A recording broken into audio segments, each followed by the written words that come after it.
মায়েশার বিয়ে শাদী হয়নি, অভাবের সংসার। তার বাবা নেই, তার ছোট একটা ভাই আছে, তার মা আছে। তো মা আগে গার্মেন্টসে চাকরি করত, পরে ছেলে মেয়েদের দেখাশোনা করতে পারে না বলে গার্মেন্টসে চাকরি ছেড়ে এখন বাসা বাড়িতে কাজ নিয়েছে। তো বাসা বাড়ি 3টা বাসায় কাজ করে।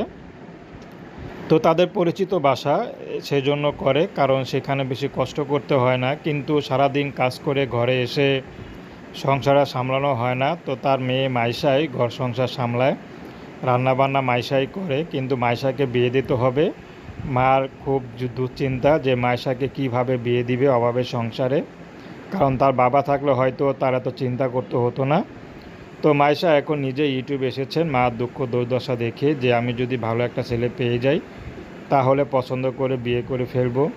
সে মানুষটি যেমনই হোক তাকে তাকে যেন কষ্ট না দেয়, তার দুঃখ কষ্ট বুঝে যে পাশে থাকবে। মাইশা তাকে বিয়ে শাদী করবে, তার বয়স বেশি হলেও সমস্যা নেই।